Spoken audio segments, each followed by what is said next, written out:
우리 따라서 한번 고백하도록 하겠습니다. 예수님은 우리의 소망이십니다. 예수님은 세상의 소망이십니다. 아멘이십니까? 네, 오직 주님만이 우리의 소망이 되시는 줄로 믿습니다. 우리나라에 외국 계열 기업이 많이 들어와 있는데, 여러분 특별히 가구 좋아하시는 분들 계실 줄 아는데, 스웨덴에 유명한 가구 업체가 있습니다. 우리나라에 들어와서 지금 아주 장사를 잘하고 있는데, 이케아라는 가구 업체가 있습니다. 잉거바르 캄프라드라는 사람이 이케아 창업자인데요, 그 사람이 아주 유명한 말을 했습니다. 어떤 말을 했냐면, 인생에서 가장 큰 죄악은 준비되지 않았다는 핑계로 찾아온 기회를 날려버리는 것이다 그랬습니다. 인생이 지을 수 있는 가장 큰 죄악 중에 한 가지가 뭐냐면, 기회가 왔는데 준비를 못 해가지고 그 기회를 날려버리는 것이 인생의 가장 큰 죄악이다. 그 사람은 그렇게 얘기를 했습니다. 심리학자들이 이제 조사를 해서 얘기한 내용들을 보면, 인생들 가운데 마지막 순간에 가장 후회하는 것이 무엇이냐라는 질문을 했을 때에, 내가 이런 일을 했었는데 실패했던 것이 가장 후회스럽습니다 라는 것이 아니라, 기회가 주어졌을 때에 한 걸음 더 나아가지 못했던 그것을 후회한다, 이 후회를 한다는 대답을 한 사람이 80%가 넘는다고 합니다. 그러니까 일을 시작했다가 실패한 게 후회되는 게 아니라, 아예 시작해보지 않았던 것, 기회가 왔는데도 불구하고 그 기회를 놓쳐버린 것, 흘려보낸 것, 이것을 가장 후회한다라고 많은 사람들이 대답을 했다고 합니다. 타이밍이라는 게 있습니다. 우리 인생에 있어서 타이밍은 너무너무 중요합니다. 그 순간, 그 타이밍을 딱 잡게 될 때에 어떤 사람은 기회를 잡기도 하고 놓치기도 하고, 또 삶이 풀리기도 하고 묶이기도 하는 이런 일들이 일어나는 것입니다. 많은 사람들은 완벽한 타이밍을 기대하고 사모합니다. 그래서 내가 좀 재정적으로 잘 준비가 되어졌느냐, 그래서 열심히 준비를 합니다. 그래서 필요한 때 이 재정을 가지고 마음껏 일할 수 있도록 그 타이밍을 바라보면서 열심히 준비하는 사람이 있습니다. 어떤 사람은 몸을 잘 관리합니다. 그래서 적절한 타이밍이 되면 내가 최상의 컨디션으로 준비한 내 몸을 가지고 마음껏 일을 할 것이다 라는 마음으로 이 타이밍을 준비하는 사람이 있습니다. 그런데 우리 인생에 완벽하게 준비된 타이밍을 맞이한다는 것, 내가 어느 순간 기회가 왔을 때 내가 어느 것 하나 부족함이 없이 완벽하게 준비가 된 상태로 그 타이밍을 맞이하는 것은 좀채로 일어나지 않습니다. 왜냐하면 우리가 나름대로 열심히 준비하고 최선을 다해서 준비를 했다고 해도, 나는 지금 이 시간 최상의 타이밍을 잡았다는 그 순간에도 돌아보면 내가 준비했던 것이 어디 하나 더 부족하고 모자라는 그런 경험을 우리가 할 때가 많이 있다라는 것이죠. 그래서 세상은 우리에게 끊임없이 뭐라고 얘기를 합니까? 잘 준비해야 된다고, 더 열심히 준비하고 목숨 걸고 준비해가지고 딱 기회가 왔을 때 붙잡아야 된다고, 그렇게 세상은 얘기를 합니다. 저는 신학교 동기들 중에서 결혼을 좀 일찍 한 케이스입니다. 졸업과 동시에 결혼을 했기 때문에 좀 빠르게 결혼을 했습니다. 그런데 결혼할 당시에 그때 제가 이제 교육전도사로 사역을 했거든요. 아내도 그때 교육전도사였습니다. 두 교육전도사가 만나서 결혼을 했는데, 뭐 아시는 분은 아시겠습니다만은 그때 벌써 한 20몇 년 전인데 교육전도사 사례가 많지는 않았습니다. 뭐 50만 원 언저리에 그런 사례비를 받고 생활을 했는데, 또 학생이기도 했고, 그런 상황 가운데서 그 사례비를 받아서 가정을 꾸려 나간다는 것은 결코 녹록지 않은 삶이었습니다. 쉽지 않은 삶이었다라는 것이죠. 돌아보면 뭐 특별히 이룬 것도 없습니다. 뭐 가진 것도 없었어요. 번듯하게 뭘 가진 것도, 집도 그랬고, 그래도 감사하게 차는 있었어요. 차는 있었는데, 경차가 있었는데, 중고로 경차 한 대 샀는데, 그 중고 경차가 있었던 게 너무너무 감사했어요. 그런데 남들처럼 뭐 좀 괜찮은 차, 하다못해 준준형이라도 있었으면 싶었는데 그런 차도 없었습니다. 돌아보면 준비된 게 별로 없었어요. 그런데도 저희 부부는 이 결혼을 했습니다. 모든 것이 부족하고 어설펐지만 결혼을 했다라는 거예요. 서로에 대한 확신이 있었고, 또 사랑하는 마음이 있었고, 무엇보다도 이 사역자라는 사명감이 있었기 때문에 준비되지 않아도, 부족해도 결혼을 할 수가 있었습니다. 그런데 만약에 그때 저희들이 결혼을 하기 전에 우리 그래도 좀 갖추고 결혼하자, 그냥 이렇게 막 갑자기 덤벼들어서 결혼할 게 아니라 좀 잘 갖춰진 결혼을 하자, 이렇게 마음을 먹고 준비하는데 좀 더 집중을 했다고 한다면 결혼이 더 늦어졌거나 모르죠. 또 결혼이 안 될 수도 있지 않았을까라는 생각을 한번 가져보는 것입니다. 근데 지금 시대가 많이 달라졌습니다. 결혼 적령기가 점점 뒤로 미뤄지고 있고 또 여러 가지 이유가 있습니다. 뭐 시대적인 분위기도 그렇긴 하겠습니다만은 결혼이 늦어지는 많은 이유 중에 한 가지가 뭐냐면 갖춰진 게 없다라는 거예요. 뭔가 좀 준비가 되어져야 그래도 가정을 책임감 있게 꾸려지게 될 텐데 준비 없이 결혼을 할 수가 없다, 이렇게 해서 결혼을 미루는 경우가 많이 있습니다. 저마다 기준은 다르겠죠. 그래도 뭐 한 가지 예를 들어본다면 그래도 집은 30평 이상 아파트는 있어야지, 뭐 전세가 되든 어쨌든 집은 있어야지, 차도 하다못해 그래도 중형차 정도는 그래도 굴릴 수 있어야 되지 않겠느냐고, 그걸 준비하려고 또 애를 많이 씁니다. 월급도 최소한 한 500 정도, 두 사람이 어쨌든 돈을 벌어서 500 정도는 넘어야지 그래도 먹고 사는 데는 지장이 없다라고 생각하고 많은 사람들이 어떤 경제적인 외형적인 모습을 갖추려고 많이 애를 씁니다. 그러다 보면 그것을 갖추기까지 시간이 걸리니까 점점 결혼은 뒤로 미뤄질 수밖에, 늦춰질 수밖에 없는 것입니다. 그러나 앞서 말씀드린 것처럼 완벽하게 준비돼서 모든 일을 하는 일은 거의 드뭅니다. 아니, 없다고 봐도 과언이 아닐 것입니다. 그래서 더 열심히 준비하고 또 악착같이 돈을 벌고 승진을 하고 뭐 이렇게 해서 잘 갖추려고 많은 사람들이 노력을 한다라는 것이죠.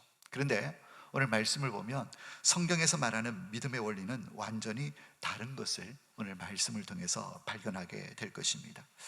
하나님은 도저히 불가능한 상황 가운데서, 정말 상식 밖의 그런 상황 가운데서도 우리에게 말씀하십니다. 어떻게 말씀하시냐면 오늘 본문 7절 말씀에 이렇게 기록이 되어져 있습니다. 이 징조가 네게 임하거든 너는 기회를 따라 행하라.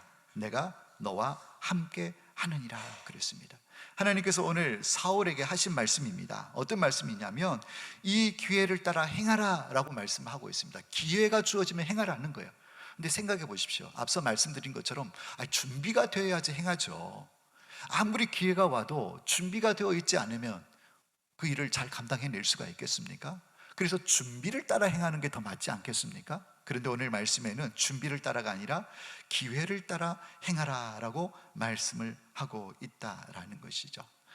우리는 오늘 말씀을 통해서 기회가 주어졌음에도 불구하고 준비가 되지 못했다고 여겨지는 그 사람이 기회를 놓쳐버리는 한 인물을 우리가 보기를 원합니다. 그 사람이 바로 이스라엘의 초대왕으로 세워졌던 사울이라는 사람입니다. 사실 하나님께서 이스라엘 백성들뿐만 아니라 우리에게도 동일합니다. 사람의 계산으로는 도무지 이해되지 않는 때에 어떻게 보면 상식적으로 생각해 보면 무모해 보이는 그런 순간에도, 그리고 지금 시작하기에는 너무 위험해 보이는 그 순간에도 하나님은 우리를 부르셔서 지금 일하라, 지금 행하라 라고 말씀하시는 때가 있다라는 것이죠. 오늘 말씀을 함께 살펴보면서 하나님께서 왜 사울에게 기회를 따라 행하라 라고 말씀하셨는지, 그리고 오늘 이 말씀이 오늘 나에게 우리 삶에 어떤 의미로 다가오는지를 함께 살펴보고 은혜를 나누기를 원합니다. 먼저 하나님께서 이렇게 말씀하시기 전에 하나님께서 먼저 확신의 징조를 보여주신다라는 사실을 우리가 먼저 알아야 하는 것입니다. 오늘 본문 말씀의 배경을 잠시 한번 얘기를 하고 넘어갔으면 좋겠습니다. 오늘 배경은 이스라엘 백성들이 그동안 왕이 없었거든요. 그래서 요구를 합니다. 사무엘에게 우리에게도 왕을 주십시오. 우리에게도 세상 사람들처럼, 세상 나라들처럼 인간 왕을 우리에게 좀 주십시오 라고 요구를 합니다. 그래서 그 요구를 하나님께서 들어주시고 초대 왕으로 이 사울을 세우는 과정이 오늘 본문에 기록이 되어져 있습니다. 우리가 주로 이 사무엘상 강의를 우리가 쭉 살펴보고 있는데, 이 사무엘상 강의를 보면 이 사울이 집을 나서게 됩니다. 집에서 암나귀들을 잃어버렸어요. 그래서 아버지가 야, 너 나가서 암나귀 좀 찾아와라 라고 이 아들 사울에게 명령을 했고, 이 사울은 아버지의 명령을 따라서 그저 나귀를 찾으러 그냥 집을 나섰어요. 집을 나서서 누구를 만나게 됩니까? 바로 하나님의 사람 사무엘을 만나게 되고, 그리고 이스라엘의 왕으로 기름 부어져 세워지는 과정이 오늘 본문 전까지의 내용인 것입니다. 나귀를 찾으러 나갔는데 졸지에 이스라엘의 왕으로 세워진 것입니다. 엄청난 일인 것이죠. 그래서 오늘 본문 말씀을 보면 사무엘 선지자가 이제 사울에게 머리에 기름을 부어서 이스라엘의 왕으로 세우는 것을 보게 되는 것입니다. 오늘 본문 말씀을 크게 두 부분으로 나눌 수가 있습니다. 2절에서 6절까지는 징조에 관한 말씀이고, 그리고 7절과 8절은 왕으로서의 증명에 관한 얘기입니다. 무슨 얘기냐면, 고대 근동사회에서나 오늘날도 마찬가지입니다. 어떤 직위에 올라가게 되면 자기가 이 위치에 올라갈 만한 그릇이 된다는 것을 증명해 보여야 하는 것입니다. 이 사울이 이스라엘의 왕으로 세워져서 이제 기름 부어진 것은 맞습니다만은, 그가 이스라엘의 왕인지 정말 하나님이 함께 하시는 사람인지 많은 사람들 앞에, 또 역사 앞에 자기의 능력을 증명해 보여야 될 필요가 있다라는 것입니다. 그래야지 사람들이 인정을 하죠. 오늘 1절 말씀에 보면 이스라엘 백성들 앞에 이 사울이 공식적으로 왕으로 등극하기 이전에 먼저 하나님께서 사울을 지명하셔서 이 사무엘을 통해서 기름을 부어서 이스라엘의 왕으로 세우는 것을 볼 수가 있습니다. 우리 1절 말씀을 같이 한번 읽어보도록 하겠습니다. 1절입니다. 이에 사무엘이 기름병을 가져다가 사울의 머리에 붓고 입맞추며 이르되, 여호와께서 내게 기름을 부으사 그의 기업의 지도자로 삼지 아니하셨느냐. 사무엘이 기름병을 가져다가 사울의 머리에 부어서 이스라엘의 지도자로 왕으로 세웠다라고 말씀을 하고 있습니다. 여러분, 지금 사울은 너무너무 혼란스럽습니다. 앞서 말씀드린 것처럼 그는 단지 아버지의 명령을 쫓아서 잃어버린 암나귀들을 찾으러 막 길을 나섰을 뿐인데, 갑자기 사무엘을 만나서 자기 머리에 기름을 붓고 너는 이제부터 이스라엘의 왕이다 라고 이렇게 얘기를 하니 졸지에 하루아침에 왕이 된 것입니다. 왕의 신분, 왕으로서 지명을 받게 되었다라는 것이죠. 오늘 여기 보니까 사무엘이 기름을 머리에 붓는다라는 이런 표현이 나와 있는데요, 여러분, 이것이 무슨 뜻입니까? 구약에 보면 기름을 부어서 세우는 직분이 세 가지가 있습니다. 하나는 선지자, 또 하나는 제사장, 또 하나는 바로 오늘 본문에 기록되어진 것처럼 왕을 세울 때에 기름을 부어서 직분을 세우게 됩니다. 근데 여기 기름은 단순한 기름이 아니라 관유라고 하는 기름을 붓습니다. 올리브로 짠 기름에다가 여러 가지 향료를 섞어서 만든 구별된 거룩한 기름입니다. 그것을 사람의 머리 위에 부음으로 말미암아 왕으로 세우게 된다라는 것이죠. 그리고 기름을 붓는다라는 의미는 여러 가지 의미가 있습니다. 그 중에 중요한 의미가 뭐냐면 성령의 임재를 가리키는 것입니다. 하나님의 영이 이 사람과 함께 한다라는 의미가 있고, 또 한 가지는 이 붓는 기름 자체가 거룩한 기름이기 때문에 이 기름이 부어진 사람은 이제 거룩하게 구별되어진 사람이다 라는 의미를 가지고 있는 것입니다. 그래서 사무엘이 이 사울에게 기름을 붓는 순간 이 사울은 이제 거룩하게 구별되어진 이스라엘의 왕이다, 이런 의미가 담겨져 있습니다. 그런데 사울 입장에서는 이걸 받아들이기가 쉽지 않다라는 거예요. 심부름 나왔다가 갑자기 왕으로 세워주면 누구든지 당하지 않을 수가 있겠습니까? 다 당할 수밖에 없다라는 거예요. 여러분들이 예를 들어서 부모님의 심부름을 받아서 마트에 뭐를 사러 갔다, 장보러 나갔는데 갑자기 사람들이 당신을 대통령으로 임명합니다. 지금 이 꼴인 거예요. 사울이 얼마나 당황스럽겠습니까? 그래서 이것을 쉽게 받아들이지 못하는 이 사울을 위해서 사무엘이 세 가지 징조가 일어날 것이다 라고 사울에게 알려줍니다. 야, 네가 이스라엘 왕으로 기름 부음을 받았는데 너 지금 못 받아들이는 것 같다? 좀 너무 당황스럽지? 네가 정말 이 일이 하나님께서 주신 일이고 네가 이스라엘의 왕이라는 증거가 이제 세 가지 정도 일로 일어날 건데, 이 일이 일어나거든, 내가 진짜 하나님에 의해서 세움받은 사람이고 이스라엘 왕으로 기름 부음 받은 사람이구나 라는 것을 확신을 가져라 라면서 세 가지 일이 일어날 것을 말씀하고 있습니다. 오늘 본문에는 이 세 가지 일이 나와 있는데요, 첫 번째는 라헬의 묘지 근처에서 두 사람을 만나서 잃어버린 암나귀를 찾았다는 소식을 듣게 된다는 것입니다. 이 사울이 나온 이유가 무엇입니까? 아버지가 잃어버린 암나귀를 찾으라는 명령을 쫓아서 나왔는데 그동안 백방으로 찾았지만 못 찾았다는 거예요. 그런데 사람을 만나서 이 잃어버린 이 암나귀들을 찾았다라는 소식을 듣게 한다는 것입니다. 무엇이냐면 내 힘으로 노력해도 안 되는 그 일들이 초자연적인 능력으로 해결되어지는, 우리의 필요와 문제의 해결을 하나님께서 보여주심으로 말미암아 봐라, 내가 너와 함께 한다 라는 것을 보여주신다라는 것입니다. 또 한 가지 사건은 베델 산당으로 예배하는 세 사람을 만나게 되는데, 그중 한 사람이 떡 2덩이를 이 사울에게 주는 일이 일어날 것이다 라고 말씀을 하고 있습니다. 이 베델 산당에 예배하러 가는 이 3사람은 지금 하나님을 예배하러 나갑니다. 근데 떡 2덩이를 사울에게 준다는 얘기는 뭐냐면, 이 떡 2덩이는 바로 하나님께 드릴 예물입니다. 하나님께 드릴 제사의 예물인데, 하나님께 드릴 예물을 사울에게 줬다는 얘기는 뭐냐면, 하나님께 드릴 예물이 사울에게 감으로 사울이 이제는 뭐예요? 존귀한 자가 되었다라는 거예요. 높은 자가 되었다라는 거예요. 그 떡을 하나님께 드릴 예물을 사울이 받음으로 말미암아 이게 증거가 되어서, 하나님께서 나를 세우셨구나, 하나님께서 나를 존귀한 자로 여기셨구나 라는 것을 깨닫게 된다라는 것입니다.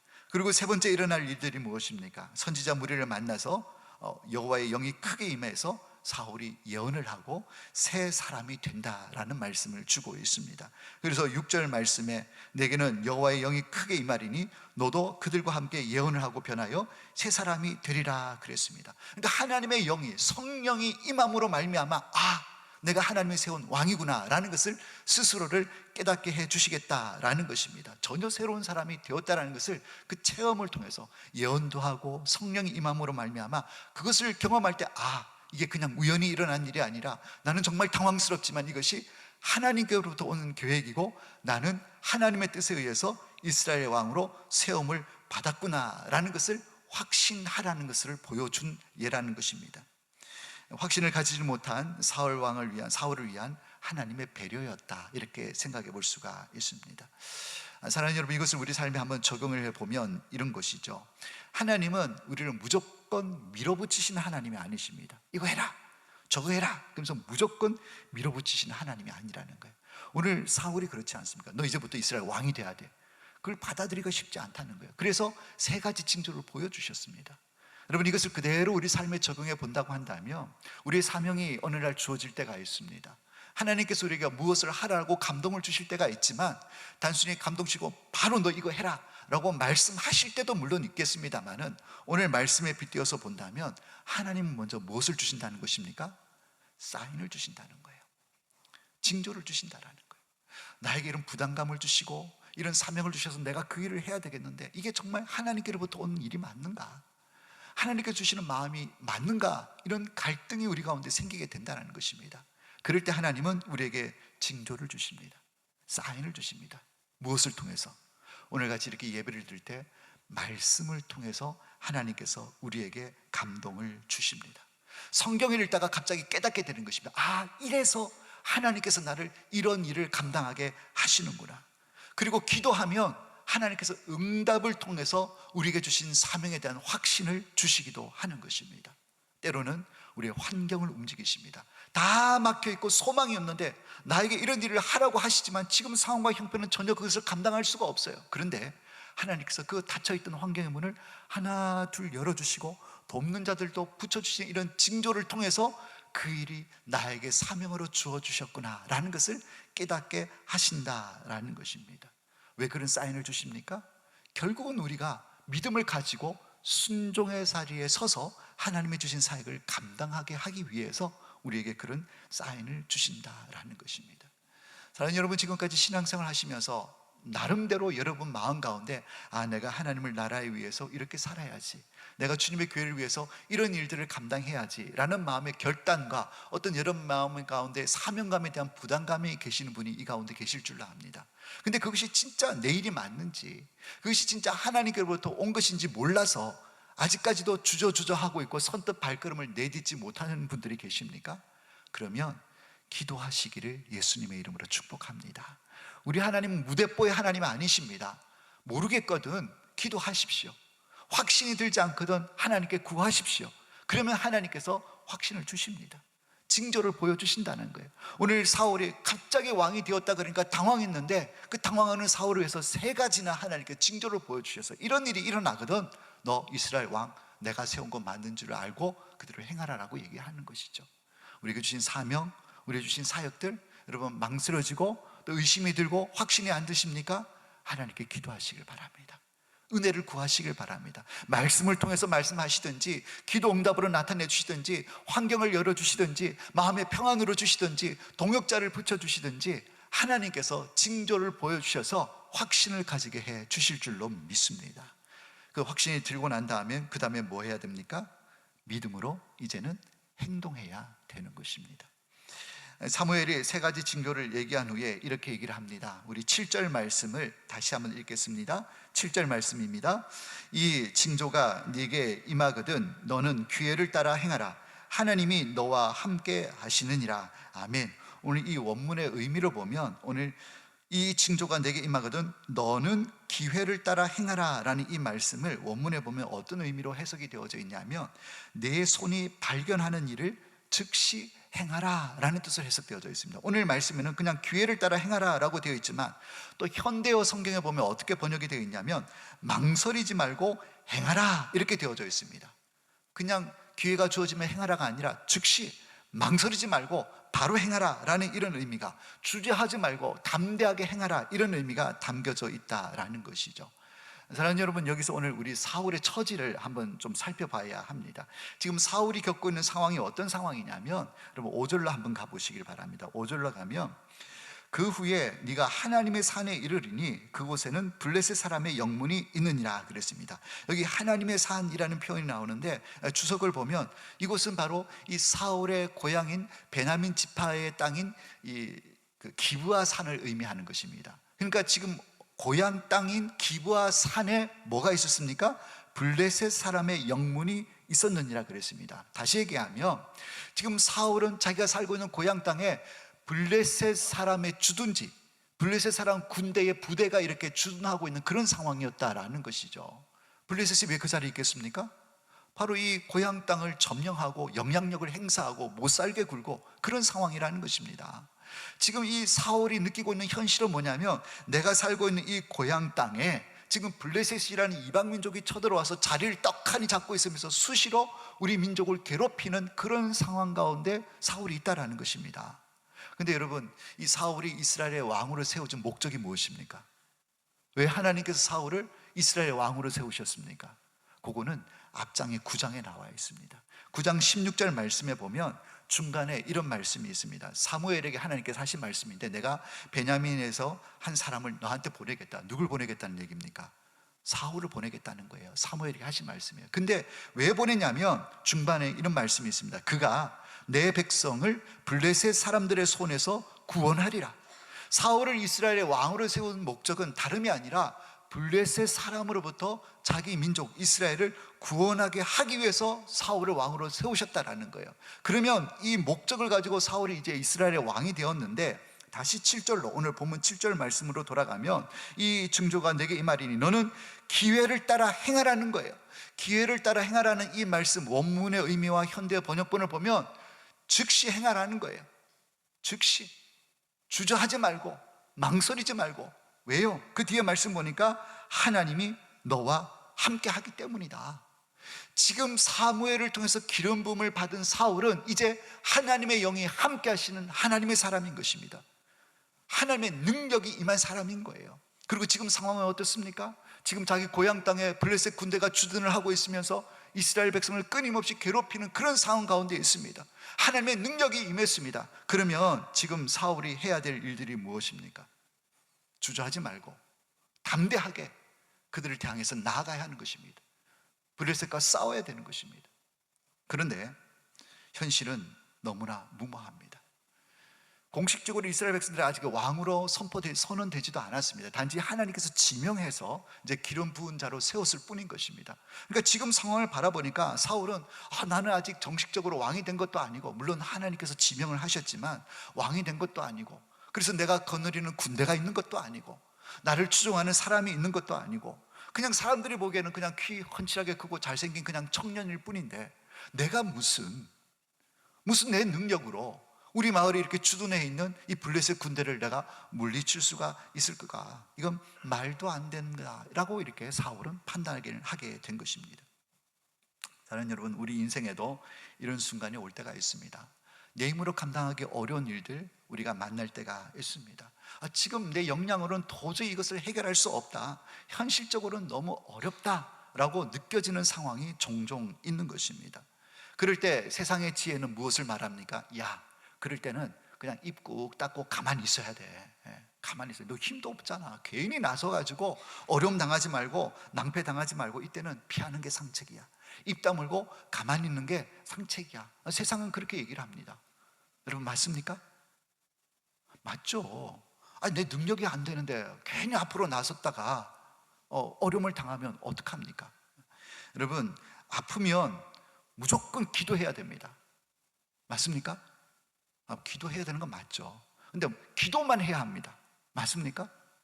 여러분, 아프면 병원 가시길 바랍니다. 안 가시고 기도하실 것 같은데 보니까 아프면 병원 가시길 바랍니다. 여러분, 하나님께서 우리에게 주신 일반 은총이라는 게 있습니다. 여러분, 의사가 왜 있고 병원이 왜 있고 약사가 왜 있겠습니까? 하나님께서 주신 은혜인 것입니다. 제가 얼마 전에 장염이 와가지고 정말 며칠은 아니고 한 이틀 밤에 잠을 3번이나 깨고 막 폭설을 만나서, 폭설, 겨울도 아닌데 웬 폭설이나 폭발적인 설사를 만나가지고 얼마나 힘들은지 몰라요. 그런데 그냥 뭐 이렇게 민간요법으로 따뜻한 물 마시고 나아보려고 애를 쓰다가 도저히 안 돼가지고 다음날 병원을 가니까 딱 병원 가서 약 먹자마자 딱 멈추는 거 있죠. 야, 하나님의 일반 은총이 이렇게 귀한 거구나. 기도하고, 물론 기도해야죠. 기도하지 말라는 게 아니에요. 그러니까 기도만 하고 있으면 안 된다는 얘기예요. 하나님께 주신 일반 은총 누려야죠. 여러분, 어려움이 오면 우리 힘으로 감당하지 못하면 피하는 거, 여러분, 그건 세상의 일반적인 은총이고 지혜인 것입니다. 그거 따라야 하는 것입니다. 그런데 무조건 기도해서는 안 된다. 무조건 기도만 해야 된다. 여러분, 부족함이 있으면 준비해야죠. 내가 할 수 있는 일은 최선을 다해서 준비해야죠. 나는 아무것도 하지 않으면서. 여러분, 그런 유명한 얘기가 있잖아요. 신학대학에서 이제 기말고사를 봤어요. 기말고사를 봤는데 교수님이 너무 어려운 문제를 냈어요. 그래가지고 한 신학생이 너무너무 고심하고 씨름하는 끝에 도저히 답을 몰라서, 저는 모릅니다. 그러나 하나님은 다 아십니다. 이렇게 해서 답을 쫙 냈는데 점수가 뭐 나왔을까요? 이제 우스갯소리가 실제 그런 일이 있는 건지 모르겠습니다만 답안지가 이렇게 나왔는데, 그게 교수님이 이렇게 썼어요. 하나님 100점, 너는 빵점. 뭐 이제 그러니까 할 수 있는 최선은 우리가 다 해야죠. 다 해야죠. 여러분, 성경은 무모한 것을 지혜라고 얘기를 하지 않습니다. 우리는 믿음이라는 이것을 무모함으로 이렇게 바꾸려고 하는 이런 모습이 우리 가운데 있다라는 것입니다. 여러분, 동시에 무모한 것이 믿음은 아니지만 오늘 성경 말씀 보면 동시에 때로는 무모함에 믿음을 요구하실 때가 있다라는 거예요. 매사에 믿음을 가지고 무모하게 살라는 얘기는 아니지만 때로는 오늘 말씀 사울처럼 무모함을 요구하는 믿음을 필요로 하는 때가 있다라는 것입니다. 상식을 뛰어넘는 믿음의 결단을 요구하시는 때가 우리에게 있다라는 것입니다. 그때는 우리가 믿음으로 반응을 해야 하는 것입니다. 여러분, 소년 다윗을 보시길 바랍니다. 소년 다윗도 원래 이제 사울이 왕으로 기름 부음 받았으나 교만하여져서 하나님께로부터 버림을 당하고, 이제는 하나님께서 이새의 집의 말째 아들인 이 다윗에게 이 사무엘을 보내서 기름을 부어서, 똑같이 기름을 부어서 이스라엘의 왕으로 세우게 됩니다. 공식적인 왕은 아니고 이제 지명을 한 거죠, 하나님께서. 그런데 이 소년 다윗이 골리앗 앞에 서게 됩니다. 모든 이스라엘 군대가 골리앗 앞에서 아침 저녁을 나서 막 큰 소리치고 협박하는 이 골리앗 앞에서 벌벌 떨고 누구 하나 끽소리를 못하는 그 상황 가운데 다윗이 뭐라고 얘기합니까? 형의 안부를 물으러 갔다가 그 모습을 바라고 기가 막혀서 내가 나가서 싸우겠습니다. 사울 왕 앞에 가지 않습니까? 누가 봐도 말이 안 됩니다. 상식적으로는 게임이 안 되는 전쟁인 거예요. 골리앗은 3m입니다. 약 3m. 이 3m나 되는 이 거인 앞에 소년 다윗이 싸워서 이길 승산은 제로입니다. 그럼에도 불구하고 다윗은 사람의 계산으로 움직이지 않았습니다. 그는 만군의 여호와 하나님의 이름을 의지해서 골리앗 앞으로 담대히 다가갔습니다. 하나님이 나와 함께 하신다는 이 믿음을 가지고, 여호와의 이름을 가지고 골리앗에게 달려나갔을 때의 결과는 우리가 잘 알고 있지 않습니까? 골리앗이 쓰러지는 것을 보게 되는 것입니다. 이것은 단순한 승리가 아닌 상식을 뛰어넘어 일하시는 하나님의 역사의 승리인 줄로 믿습니다. 믿음을 가지고 나가는 게 무모함이 아니죠. 이거는 무모함이 아니죠. 다윗이 얼마나 평소에 물맷돌 훈련을 많이 했는지 몰라요. 무모함이 아닌 것입니다. 그런데 오늘 사울의 모습을 보시길 바랍니다. 분명히 오늘 7절 말씀에 하나님이 함께 하신다 그랬어요. 분명히 하나님께서 함께 하신다고 약속하셨습니다. 그것도 모자라서 니 잘 못 믿지, 내가 함께 한다고 그랬는데 내가 3가지 증거까지 보여줄게. 그래서 징조를 3가지씩이나 보여줬다라는 거예요. 그런데 사울은 그 주둔에 있는 블레셋 그 앞에서 움직이지를 못했습니다. 왜냐하면 사울은 하나님의 능력으로 세상을 바라본 것이 아니라 인간적인 계산에 머물렀기 때문에 움직일 수가 없었던 것입니다. 여러분, 우리도 그럴 때가 있습니다. 우리도 하나님이 나와 함께 하신다는 말씀을 믿지 않습니까? 예수 믿으면서 이거 안 믿는 사람이 있습니까? 하나님이 우리 가운데 임마누엘 해 계십니다. 늘 나와 함께 하시는 것입니다. 근데 그걸 믿고 있다고 얘기를 하면서 현실에 막상 들어서게 되면 여전히 두려움이 우리 가운데 있는 것입니다. 기도도 합니다. 믿습니다라고 기도도 하지만 여전히 움직이지 않습니다. 수많은 은혜들로 증거도 가지고 있습니다. 그럼에도 불구하고 순종하지 않습니다. 오늘 사울과 같은 모습이 우리 가운데 있지 않는가라는 도전을 우리에게 주고 있는 것입니다. 그래서 오늘 말씀은 결론적인 말씀입니다만은 우리에게 뭐라고 말씀하고 있습니까? 기회를 따라서 행하라. 주저하지 말고 망설이지 말고 기회가 주어졌거든 행하라 라고 말씀을 하고 있는 것입니다. 여러분, 문제는 내 능력이 아닌 것입니다. 문제는 내가 얼마나 준비했느냐가 아닌 것입니다. 문제는 얼마나 환경이 좋으냐가 아니라 하나님이 함께 하신다는 분명한 확신과 믿음이 중요하다라는 것입니다. 그 약속을 믿고 한 걸음 내딛게 될 때에 상식을 뛰어넘는 하나님의 놀라운 역사가 우리 삶 가운데 일어나게 될 줄로 믿습니다. 사울은 기름 부음을 받았습니다. 하나님이 함께 하신다는 약속도 받고 3가지 증거까지 얻었던 사람이었습니다. 그러나 그는 블레셋 군대 앞에서 움직이지를 못했습니다. 그러나 반면 소년 다윗은 작은 물맷돌 하나 들고 하나님의 이름 의지해서 담대히 나가서 승리를 쟁취했습니다. 차이는 환경의 문제가 아니라 믿음의 차이인 것입니다. 오늘 우리도 마찬가지입니다. 하나님께서 말씀으로 또 예배로 기도로 여러 가지 환경을 통해서 우리 마음에 감동과 사인을 주십니다. 내가 너와 함께 한다고, 두려워하지 말라고, 담대하라고 말씀을 하십니다. 그런데 나는 여전히 계산만 하고 주저하고 있지는 않습니까?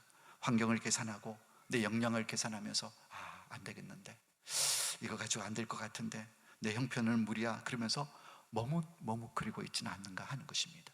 그때 기회는 지나가 버리는 것입니다. 여러분, 믿음은 그런 것입니다. 완벽한 조건이 준비되어진 다음에 움직이는 것, 그건 믿음이 아닙니다. 그건 믿음이라고 할 수가 없는 것입니다. 믿음은 비록 내가 나름대로 준비를 했지만 이 준비하고 상황과 현실을 비교해 봤을 때 도저히 이 준비만 가지고는 이길 수 없다라는 절망적인 그 순간 가운데서도 하나님이 나와 함께 하신다는 것을 믿고 나아가는 게 이게 진정한 믿음인 줄로 믿습니다. 여러분, 모세는 홍해가 다 갈라지고 난 다음에 들어선 거 아닙니다. 하나님께서 말씀하셨을 때 믿음을 가지고 앞서 나가 능력의 지팡이를 바다를 위해서 손을 폈을 때에 홍해가 갈라진 것입니다. 여러분, 이스라엘 백성들이 요단강을 건널 때도 마찬가지입니다. 요단강이 갈라지고 난 다음에 건너간 것이 아니라 제사장들이 믿음으로 순종해서 발을 들여 놓으니까 요단강이 갈라진 줄로 믿습니다. 믿음이 먼저인 것입니다. 곧 다윗도 골리앗 앞에 나갔을 때 골리앗이 쓰러져서 막 달려나가서 뵌 게 아니라 달려나가니까, 믿음으로 달려나가니까 골리앗이 쓰러지게 되었다라는 것입니다. 그러니까 믿음을 가지고 나아가면 하나님께서 일하신다라는 것을 우리에게 보여주고 있는 것입니다. 사랑하는 여러분, 우리 앞에도 블레셋과 같은 문제들이 있을 수가 있습니다. 두려움의 문제일 수도 있고, 질병의 문제일 수도 있고, 관계의 문제일 수도 있고, 물질의 문제일 수도 있고, 또 사명의 문제일 수도 있습니다. 그러나 중요한 것은 블레셋보다도 더 크신 분이 우리 하나님이신 줄 믿으시기를 바랍니다. 우리 하나님은 환경보다도 더 크신 하나님이신 줄로 믿습니다. 불가능보다도 더 크신 분이 우리 하나님이신 줄로 믿습니다. 그래서 우리는 오늘 이 7절 말씀을 붙잡아야 하는 것입니다. 이 징조가 네게 임하거든 너는 기회를 따라 행하라. 하나님이 너와 함께 하시느니라. 준비가 부족해도 도저히 감당할 수 없는 그런 환경이라고 할지라도 하나님이 함께 하시면 그때가 기회가 되는 줄로 믿습니다. 두려움에 사로잡히지 마시고 믿음으로 순종의 발걸음을 내딛는 우리 모두가 되시기를 축복합니다. 그래야 할 때 상식을 뛰어넘어서 일하시는 하나님의 놀라운 역사를 경험하게 될 줄로 믿습니다.